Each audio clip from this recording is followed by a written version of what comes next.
Hello, everyone. Wiseled Out Productions here. Before you ask where I've been, I honestly have no idea where I've been. But either way, I am back with a new review for. I'm not sure if it's the first time. I think I did a review of the Capsule Play Rail Renee's and the Dinosaur Edition Glitter one, because that's all I could find on eBay. But either way, I am very excited to bring you an unboxing and review on the new 2025 Flying Scotsman. So, story behind this, me and my mom went to Walmart to look at plants, because gardening is something I actually do with my mom. Fun fact about me.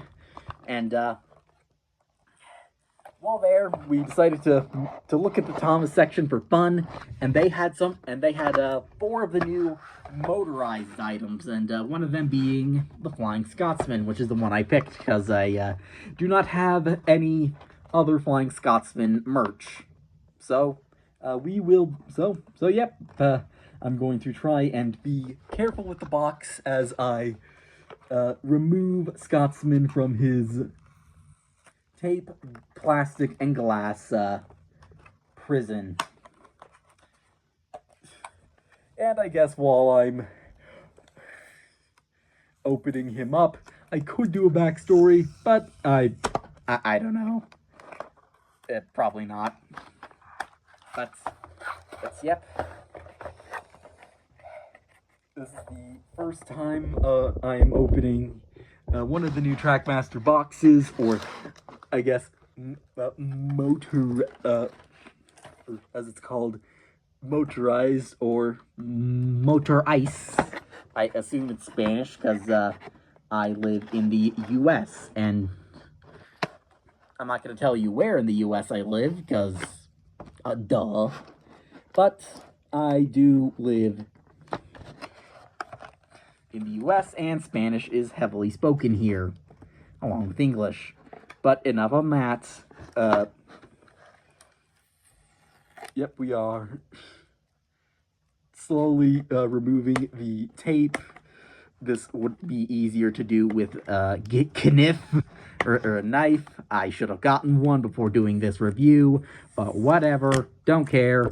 Flying Scotsman is... But whatever. It wouldn't be a Wise Old Owl unboxing video if it weren't like this. But, cause whatever.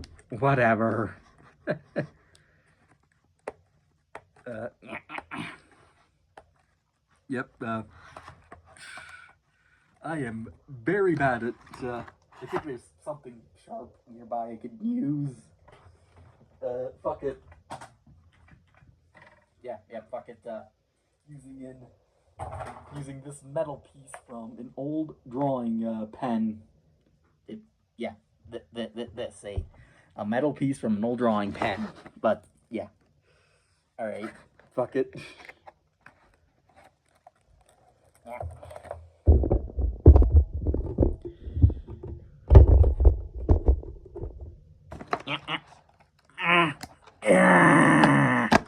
Okay, there we go. Oh, not quite. And, okay. Finally, we can get this baby out of the box. Yep, some safety pamphlet, but we don't care about that. Alright, box will go to the side. And here is Scotsman himself.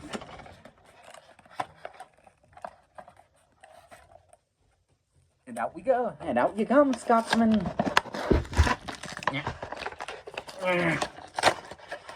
God damn it. Oh, of course, there's more tape. Yep. Fall out. Stupid tape.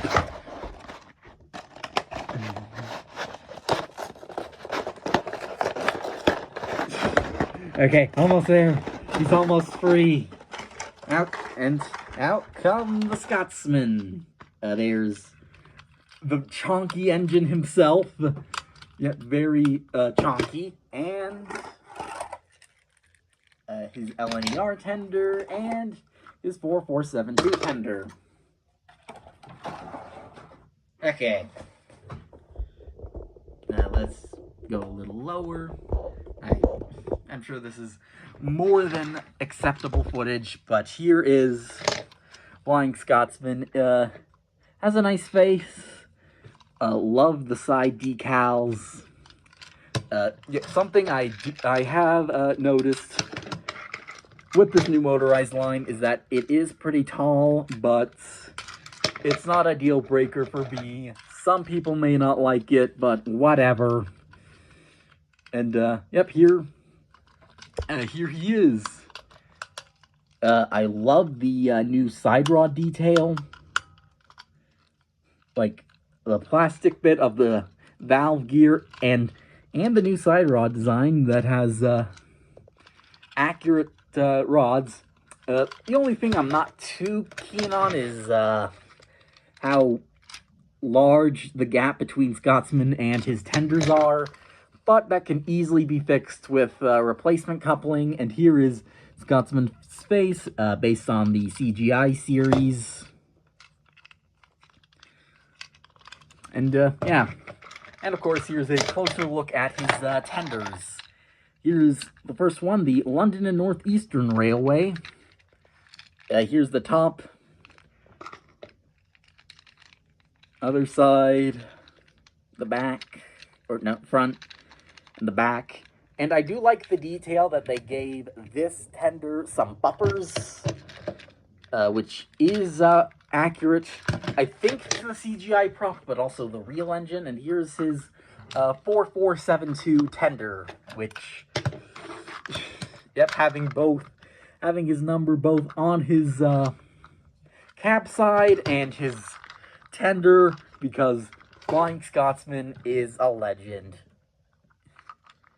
But yep, they also gave front bumpers to this. I am very pleased with Scotsman here. Very pleased. And I am back with 2 AAA batteries because, well, time to test Scotsman out.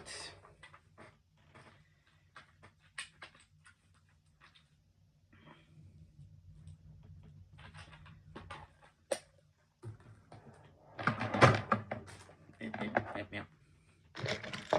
Alright, we'll remove his tenders. Then a Leo Kim video screwdriver shop that he's apparently famous for. I don't know, I never knew him from these screwdriver shots. I just knew him as a real cool guy that made Mad Bomber and shit. But yep, here's an up close action of the screwdriver action. And okay, and okay, that's interesting. They his rear coupling is connected to his back and not his to the shell and not the chassis. That's interesting. But yep, 2 AAAs, which, this has been the standard for 11 years now. Should get used to it by now. Oh. Yep. Yep, let's just put the shell back on.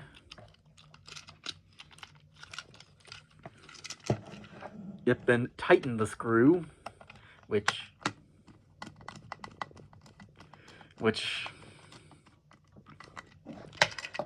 yep, I haven't set up a layout of Revolution Track because I don't have any, but we'll just couple up his tenders and you'll see how he runs. Oh, look. Yep.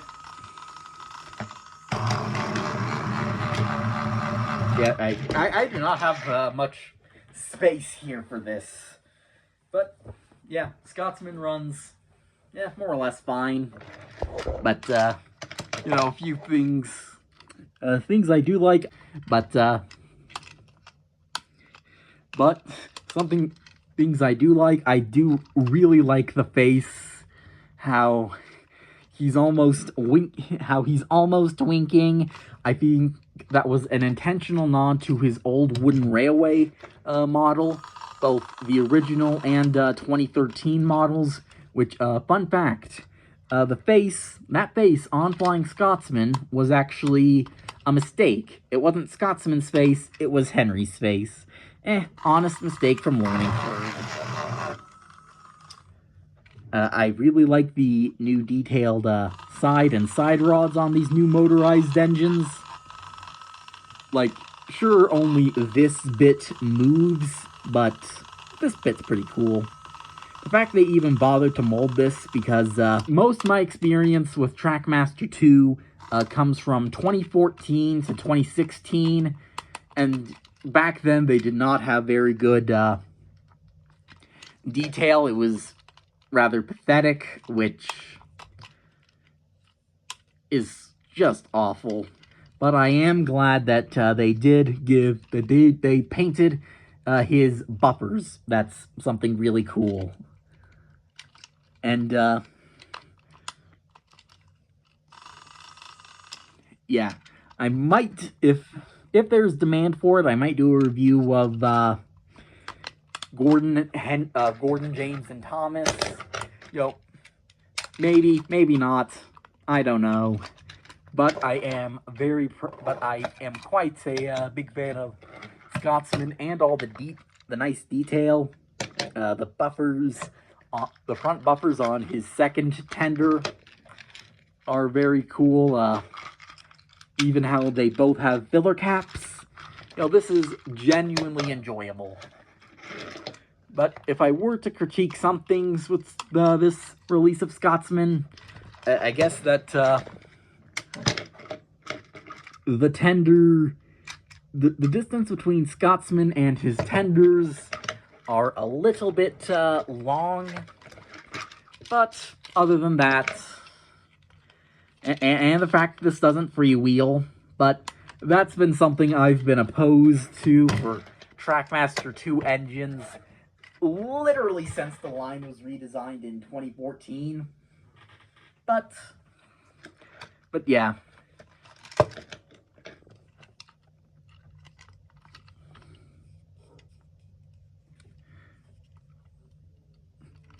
Sure, the lining in some places may be fuzzy, but early days of this line, it's only a minor critique of what is otherwise a really nice model for and the beginning of a new Trackmaster line. And Mattel have been making cheap garbage for so long, but I am pretty glad that they made a Flying Scotsman. Well, they already did make a Flying Scotsman for the original Trackmaster 2 range, and that one looks like ass. But this one fixes all those things. I especially like that they didn't shoehorn steam clouds onto this guy like they did the previous 2016 one. So that is a very good job indeed. And yeah, that is a very cool one, but I'm going to make some modifications to this baby. Alright, so here I have a donor engine, being an old Caitlin. This is the Caitlin that I had from my childhood. Yeah, I was 8 years old when I got this one for Christmas. That was a pretty cool Christmas. But either way, time to unscrew the this little bit, keeping her rear coupling in, because that is what I'm after. Yep, this is one of the classic rear couplings. Yep. Come on. Oh, okay, guess.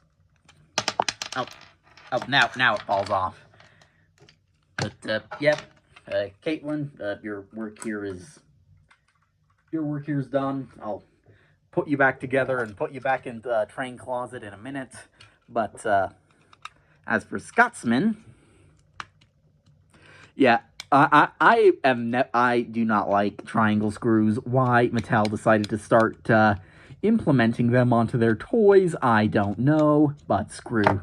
But to the executive that thought that, you know, triangle head screws were a good idea. Screw you. I do not like these weird triangle head screws. God damn it.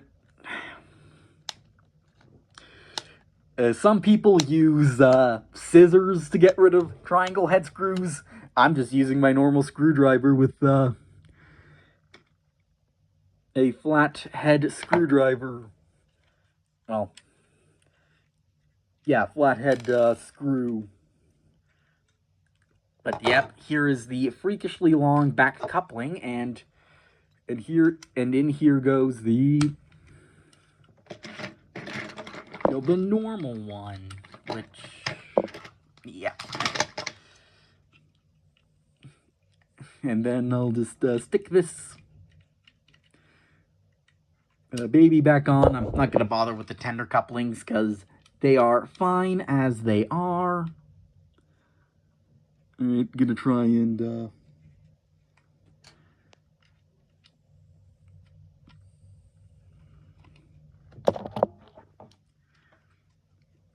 screw these screws back on.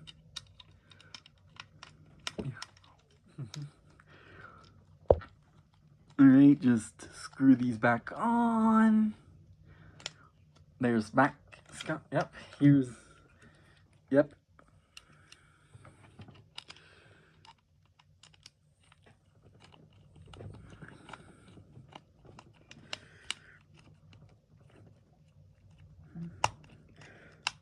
And. Yep. Alright, back head. Alright, back, Yep, this is definitely a workout.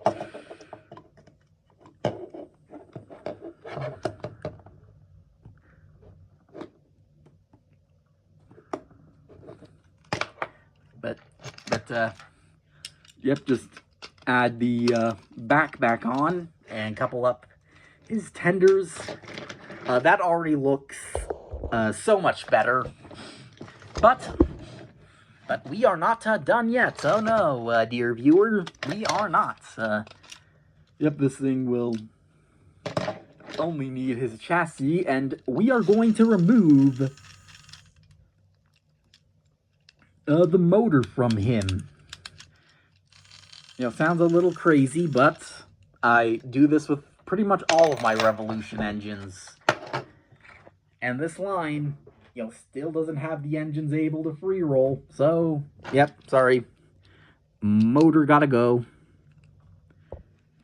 Yeah, I learned, Thomas Theorist, did do a tutorial about this, but the way I learned how to remove motors from Trackmaster 2 engines was from Mega Hedgehog X. Yeah, you might have heard of him. He's the one that made The Truth of His Past. You might have recognized him from his custom videos, but either way, he is where I learned how to remove. He is how I learned how to remove the motors from Trackmaster 2 engines, which he does this because he does not like that they don't free roll, and I agree. Because what was really good about the original Tomy Play Rails and even Trackmaster Classic was that you didn't need batteries to play with them. You could just move them forward, which I'm pretty sure there's some Trackmaster engines that I never gave a battery to as a kid because they didn't need them. They didn't need batteries.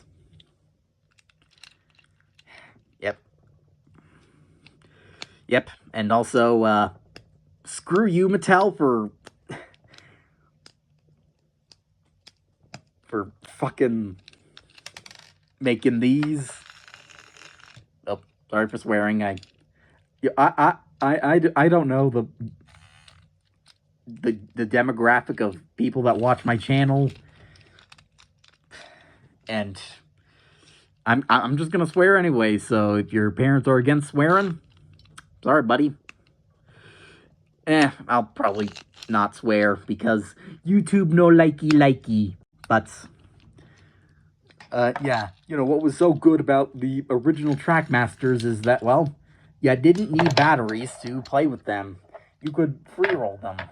And I'm pretty sure I have I'm pretty sure I had many engines as a kid that I just did not even bother putting a battery in, and I just free rolled them. I think one that comes to mind was my old Trackmaster Dodge, which I still have to this day. He's in fairly good condition, but yeah.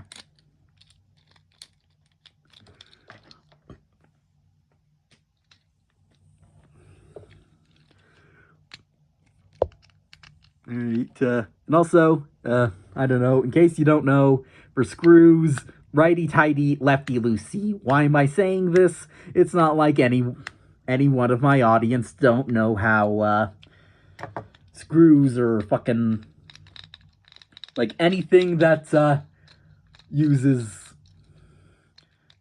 that is slowly, that is, like, screwed apart. Like, any kind of screw, like, fucking jars. Which, why do you have, which, I'm pretty sure that's, like, a basic fact, but whatever. Out comes Scotsman's third screw. Yeah. Oh, yep.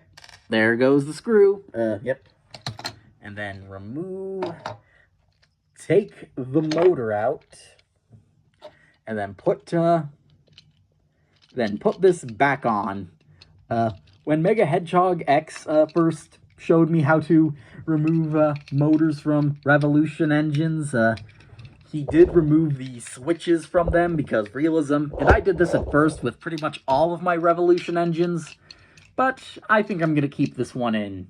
Have it be like Diesel D199's series, where, yeah, they don't have switch motors anymore for CG, but just turn them on and just pretend that they still operate like that. And also, a real fun thing, the back of Scotsman even has a little thing for where a back coupling would be.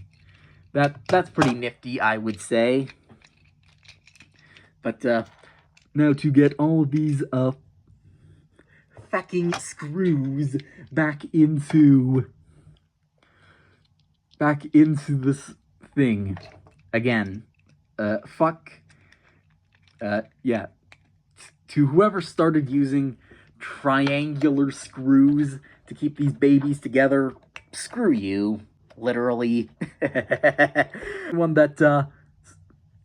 Anyone that had any kind of say in the beginning of them using triangular screw heads, screw you, literally. That's a pretty good pun. God, yep, my hand is getting sore, which I don't know why it's getting sore. I've done this for a long time.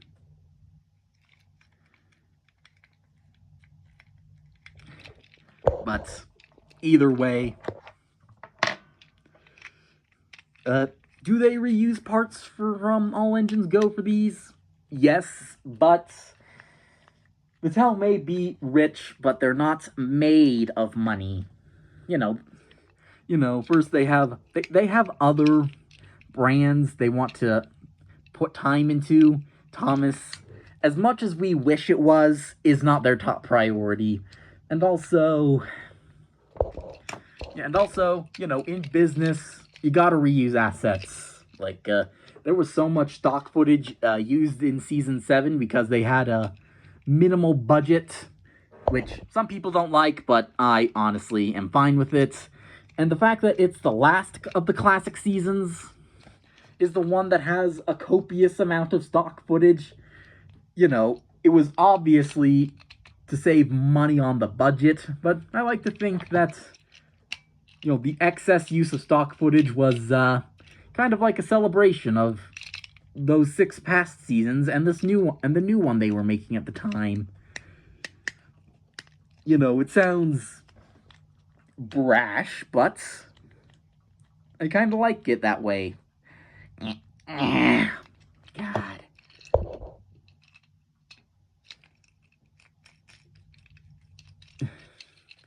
But yes, you know, something I which